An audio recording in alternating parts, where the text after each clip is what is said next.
The St. Hook. It was the kind of street that made you believe good things still existed in the world. Elmwood Street. Quiet. Clean. Lined with oak trees that had been there longer than anyone could remember. And at the heart of it all was Walter Cole. Walter was 68 years old, with silver hair, warm brown eyes, and hands that always seemed to be holding something useful. A toolbox, a casserole dish, a bag of groceries for someone who needed it. Every morning, before sunrise, Walter was already outside, watering his garden, humming to himself, waving at neighbors as they pulled out of driveways.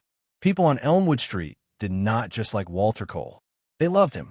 Diana Flores, the single mother of 3 at number 12, once said that Walter had saved her life. Not dramatically, not with any heroics, but the winter her car broke down and she could not afford the repair, Walter fixed it himself. No charge, no conditions, just a warm smile and a wave of his hand. The Henderson couple at number 7 had been bringing Walter a slice of pie every Sunday for 15 years. They called him their third son. And then there was Marcus Webb, young, ambitious Marcus, who had borrowed $8,000 from Walter 2 years ago to start his small business. Walter had refused to take any interest on the loan, not a single cent. People talked about Walter the way people talked about legends. He was the kind of man, they said, that the world needed more of. And for a long time, nobody questioned that. Nobody looked too closely. Nobody thought to ask why a man that generous never seemed to need anything in return, until the Reyes family moved in. 2 new neighbors set up. The moving truck arrived on a Tuesday morning in early September. Carmen Reyes stepped out first, 42 years old, warm eyes that carried a tiredness behind them, the kind that comes not from sleep, but from years of holding everything together alone. Behind her came Miguel, 8 years old, already running toward the oak tree at the edge of the yard like he had lived there his whole life. And last came Sophia, 17, quiet, watchful. She stood at the edge of the driveway with her arms crossed and scanned the street the way someone scans a room they're not sure they belong in yet. They had left their old house 3 months after the divorce was finalized. Carmen wanted a fresh start, a new neighborhood, a place where nobody knew their story. Elmwood Street had seemed perfect, and then Walter Cole appeared at their door. He was carrying a dish covered in foil, still warm from the oven. He introduced himself before Carmen could even say hello. His voice was low and kind. His smile was immediate. He had brought empanadas. Homemade. Carmen's eyes went wide. He handed over a hand-drawn map of the neighborhood. The good grocery store. The shortcut to the school. The neighbor with the dog that barked but never bit. Carmen laughed. It was the first real laugh Sophia had heard from her mother in months. Within minutes, Walter was inside, helping carry boxes, joking with Miguel, asking Sophia about school with what felt like genuine curiosity. Sophia answered politely, but she watched him. There was something about the way Walter moved through space. Too comfortable, too natural, like he had already decided the outcome of every conversation before it started. Her mother always said Sophia saw the worst in people. Maybe she was right.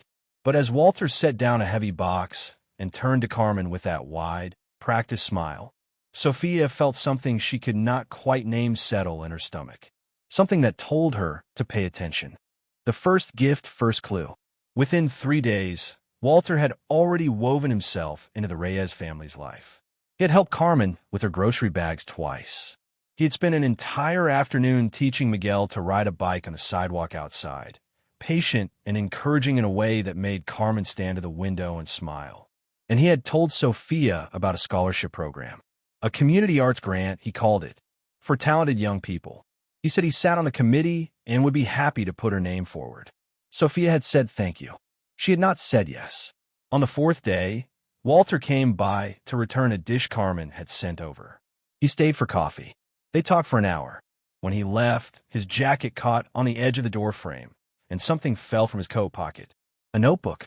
Small, worn leather, dark brown with the corners rubbed soft from years of handling. Walter snatched it up so fast that the motion itself was almost wrong. Too quick, too sharp for a relaxed old man in the middle of a casual visit. He laughed it off immediately, tucked it back into his pocket, and patted it gently. Old man's grocery list, he said. Carmen laughed. Sophia did not.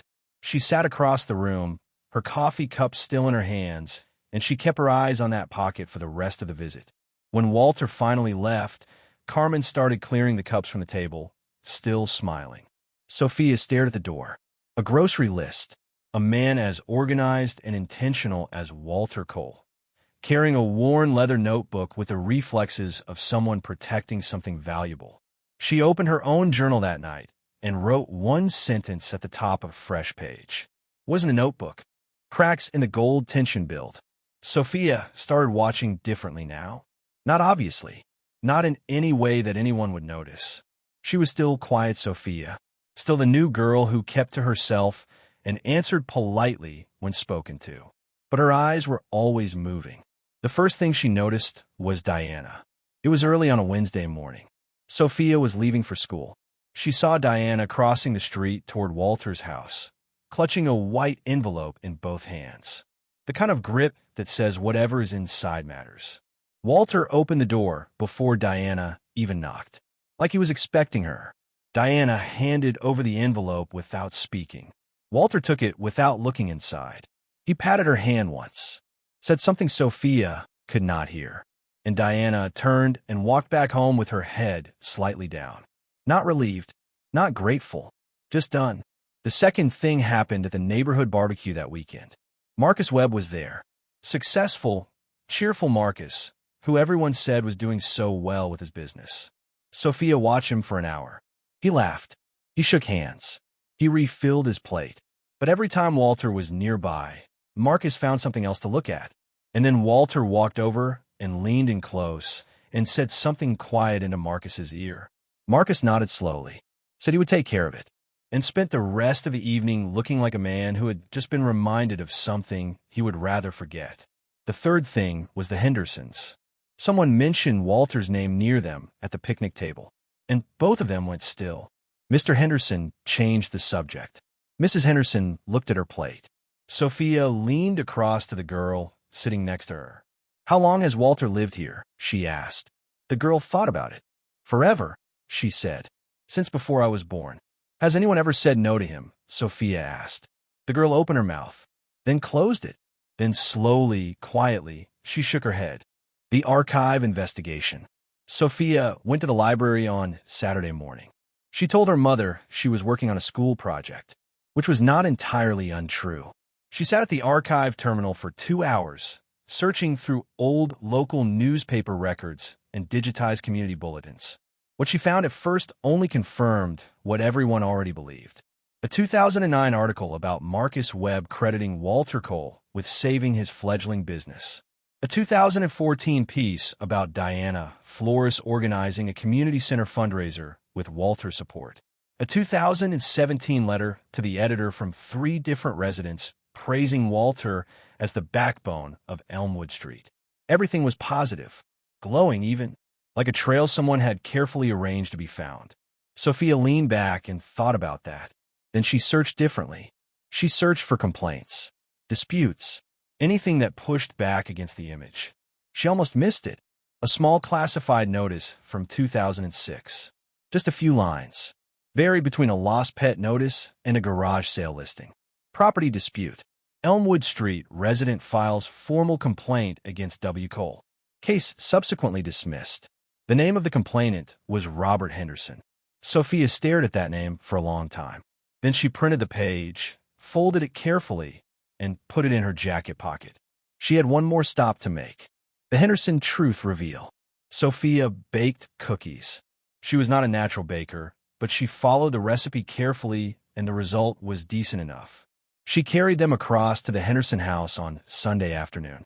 Mrs. Henderson opened the door and seemed genuinely pleased.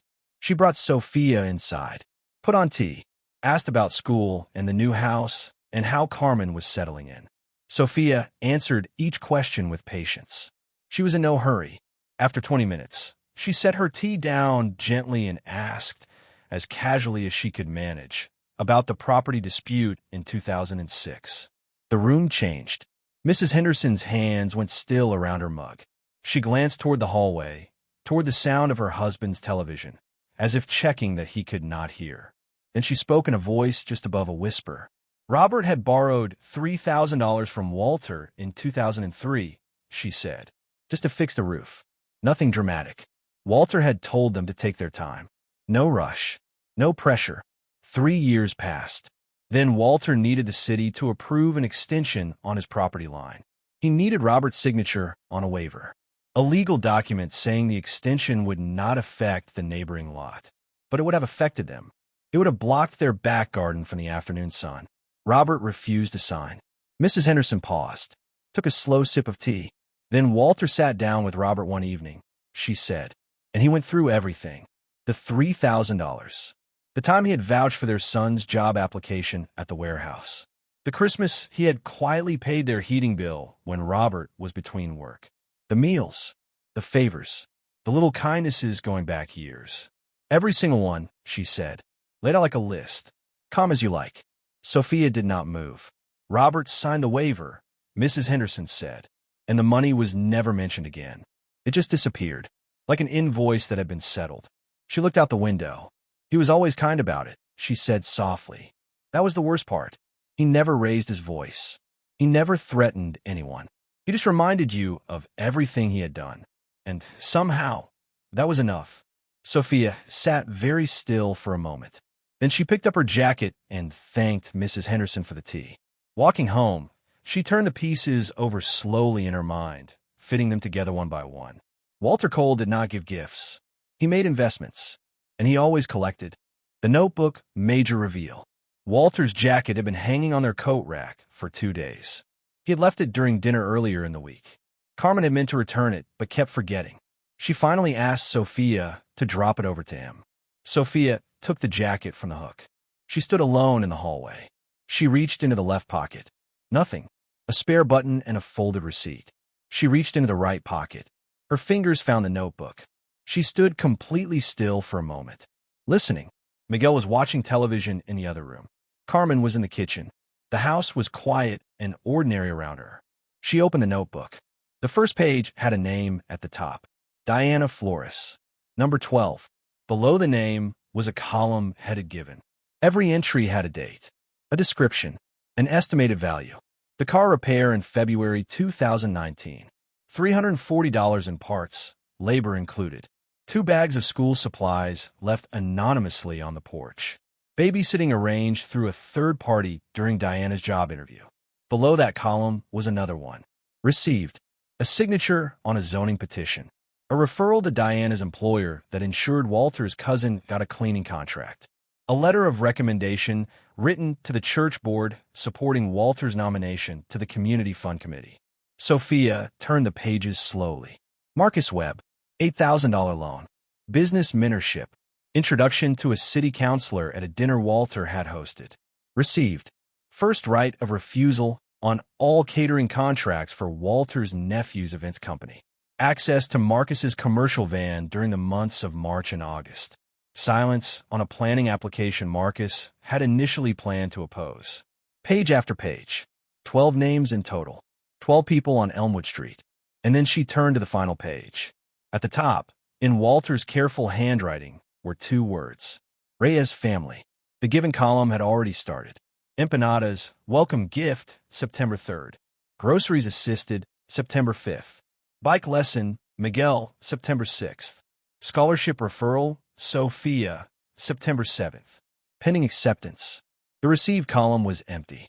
For now, it said, in small letters at the bottom of the page. For now. Sophia photographed every single page with her phone, slowly and carefully, making sure each image was clear. Then she closed the notebook, placed it back exactly where she had found it, smoothed the pocket flat, and walked across the street to return Walter's jacket. He opened the door with his usual warm smile. She handed it over, said nothing. Walk home. Her hands were completely steady. The favor turning point.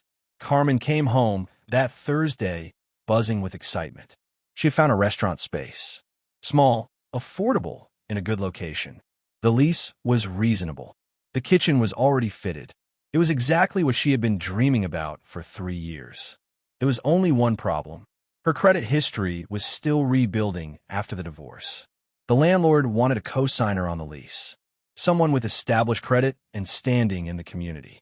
She sat at the kitchen table and went through her options, and Sophia could see the math not quite working on her mother's face. That evening, there was a knock at the door. Walter. He had heard about the restaurant, he said. News traveled fast on Elmwood Street. He came in and sat down and listened to Carmen explain the situation with his hands folded in his lap and his head tilted with what looked like genuine concern.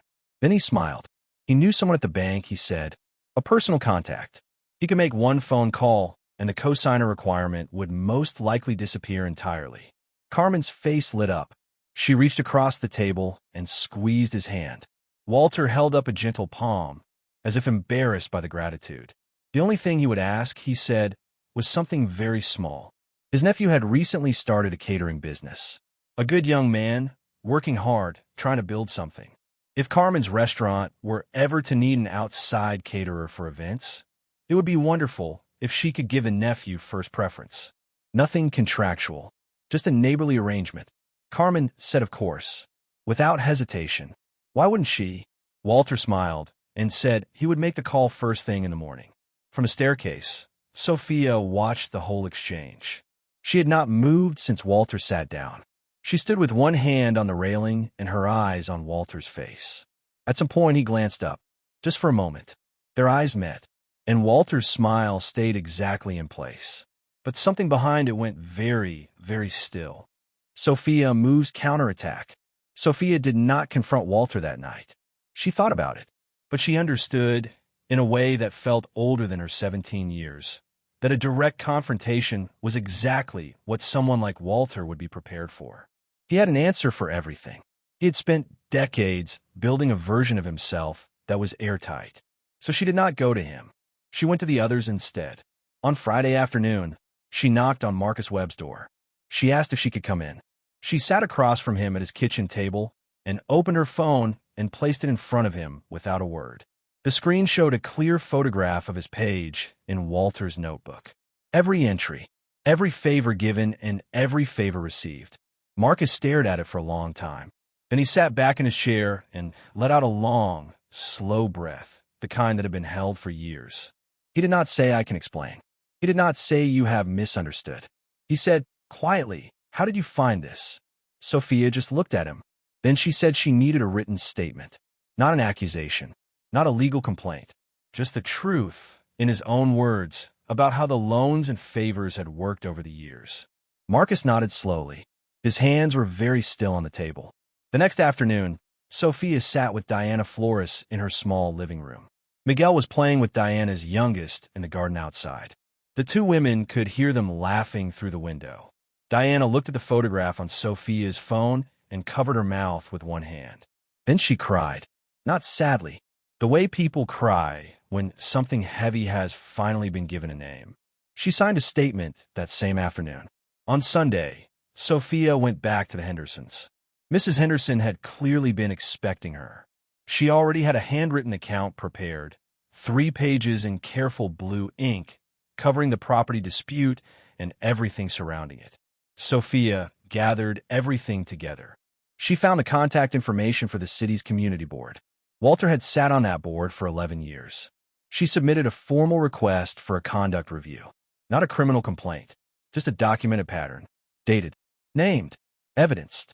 She did it quietly, on a Tuesday evening, while her mother was cooking and Miguel was doing homework at the kitchen table. No drama, no announcement, just done. The confrontation climax.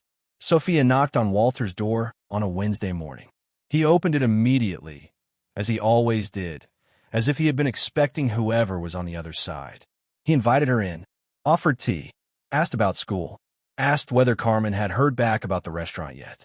Sophia sat down across from him at the kitchen table. She placed her phone between them, screen up, opened to the photograph of the notebook's first page. Walter looked at it. The room was very quiet. He looked at it for a long time. Then he looked at Sophia. "You're a smart girl," he said. "I know what the notebook is," Sophia said. "It is a record," Walter said. "An old man with a bad memory keeps notes." "It is a system," Sophia said, "and everyone on this street is inside it." Walter leaned back in his chair. He looked almost comfortable, almost amused. His warm face did not break, but something behind it shifted. Something that had always been there, she realized, just a little further back than the smile. He spoke quietly and without any particular hurry. "I have never stolen $1 from anyone in my life," he said. "I have never threatened a soul. Every signature I received, every favor returned, every arrangement made, it was given to me freely, gratefully. No one was forced." Sophia looked at him steadily. "Because they felt they had no choice," she said. Walter tilted his head. "There is always a choice," he said. "They chose comfort over pride. They chose easy over honest. I simply made the easier path visible." "That is not generosity," Sophia said. "That is a trap with a welcome mat on it." Walter said nothing. Sophia stood up. She picked up her phone. "My mother is not co-signing anything with your bank contact," she said. "And she will not be using your nephew's catering company. She's going to figure out the restaurant on her own." She walked to the door, then stopped, without turning around. "I submitted a conduct review to the community board yesterday," she said. "I thought you should know." She opened the door and walked out into the morning sunlight. Behind her, the house was completely silent. The fallout resolution. The days after were quiet. Not the heavy, charged quiet of something about to happen. More like the quiet after a window has been opened. Fresh, slightly unfamiliar, but cleaner. Marcus Webb called a solicitor on Thursday morning. He spent 2 hours on the phone going through everything, going back years. He said afterward that he felt lighter than he had in a long time, though he could not quite explain why. Diana took the envelope that had been sitting in her kitchen drawer for 8 months, the one she'd been told to hold in reserve for Walter when he needed it, and she put it in her own savings account instead. She stood at the bank counter for a long moment before pressing confirm.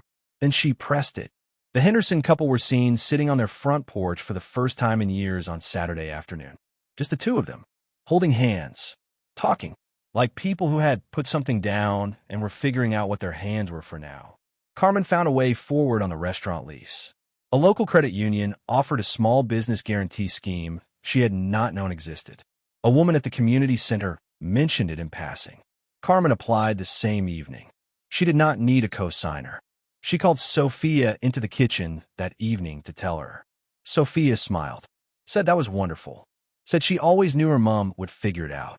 Carmen looked at her daughter for a moment with something that was not quite suspicion and not quite understanding. Then she hugged her and went back to her paperwork. Across the street, Walter Cole's house was quiet. His lights were on. His garden was tidy. His wind chimes moved in the evening breeze exactly as they always had. Nothing had changed. Not visibly. Not yet. The twist ending. 2 weeks later, Elmwood Street looked the same from the outside. The oak trees. The clean sidewalks. The wind chimes on Walter's porch. The smell of someone's lawn being cut in the late afternoon sun. Sophia was sitting on the front steps doing homework when Carmen came out with 2 glasses of lemonade. She sat beside Sophia and looked across the street. "You know," Carmen said after a while, "Mrs. Henderson told me something today." Sophia waited. She said Walter helped Robert get his first proper job in 1987. Carmen turned the glass in her hands. Said they would never have been able to stay on this street without him. That when they first moved here, they had almost nothing. Sophia looked at her mother. Carmen was quiet for a moment. "Maybe he really did care once," she said softly, "before whatever happened to him. Before it all became about something else." Sophia did not answer. She looked across the street. A new family was moving into the house 3 doors down.